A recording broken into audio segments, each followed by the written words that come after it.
Dear students, today we are going to start the poem. We are going to understand the poem La Bella Dame Sans Marche.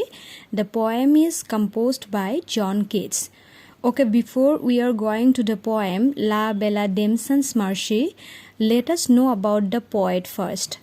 John Keats is considered as one of the most renowned poets of England. So about the poet that is in the book, before the poem, we are going to discuss about the poet. We are going to learn something about the poet. John Keats, he was born on 31st October 1795 and he died on 23rd February 1821. He was born into the family of a livery stable keeper. So he was born on 1795, 13 October, and he died in 1821. He was living for a very short time, only 25 years of age. He was living only for the 25 years of age, and he was born into the family of a livery stable keeper. Means those family persons were working in a horse stable keeper, and he belonged to that particular family. At the age of 15, when he was 15 years old, he was apprenticed to learn surgery.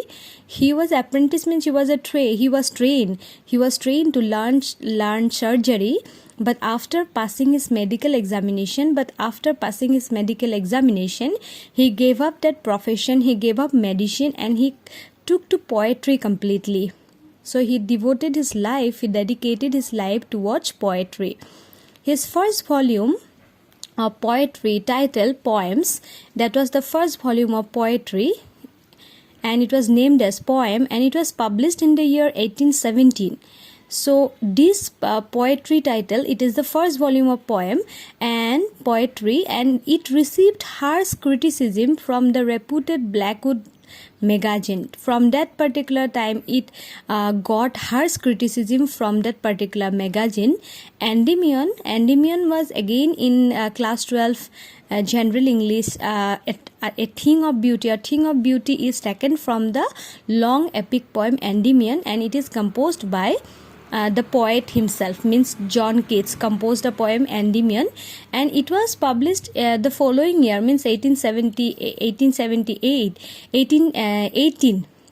So he, despite even after it got the harsh criticism, despite the scathing comments he had received here in the first volume of poetry titled Poems, but Endymion, he again published Endymion. So next is John Keats went to compose more poems. He then means in English he was mainly known for his poems and for the different letters he wrote. Letter to Fanny Brownie, that girl, that was an imaginary girl. So he was mainly known for the famous poems and his letters. So he went to wrote different poems, and it included the namely those poems are Hyperion, The Eve of St. Agnes, Ode to a Nightingale, Ode on a Grecian Urn, Ode to Psyche, Ode on Melancholy, La Bella Dame Sans Marche, and to Autumn. So Ode, he before everything, means Nightingale, Grecian Urn, Psyche, before everywhere he put Ode, O-D-E. Ode means is a kind of address. It is an address. He put everywhere in his poems, he put Ode is there. Ode is a kind of address, means address to a nightingale, address to the Grecian Urn. Urn means that earthen pot kind of thing. So La Bella Dame Sans Marche, again he published his poem. This made his worst critic recognize his genius. So John Keats and Percy Bysshe Shelley were the contemporary poets of England, but Shelley was known for his optimistic note in his poetry, and this poet John Keats is known for his pessimistic, one who looks the darker side of life.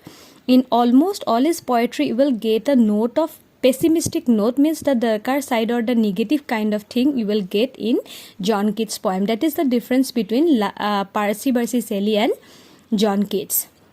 So this made his worst critic recognize a genius, means all this poem made his worst critic to recognize his genius. His worship of beauty, richness of literary expressions, and the extraordinary freshness of his poetry make him one of the greatest poets who flourished during the age of the Romantic Revival in England. Keats died on 23rd February 1821 at the age of 25. So John Keats, his worship of beauty, his richness in literary expression, the extraordinary freshness of his poetry, all these were the quality those were found in his poems, and that make him one of the greatest poet who flourished during the age of the Romantic Revival in England, and he died on 23rd February 1821 at the age of 25. That's why I told you he only lived for a very short period, that is 25 years. He lived for 25 years. It was so unexpected things he got his date.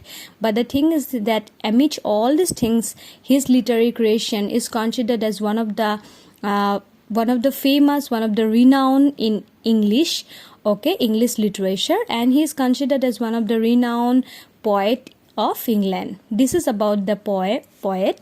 Now we are going to start the poem. Thank you.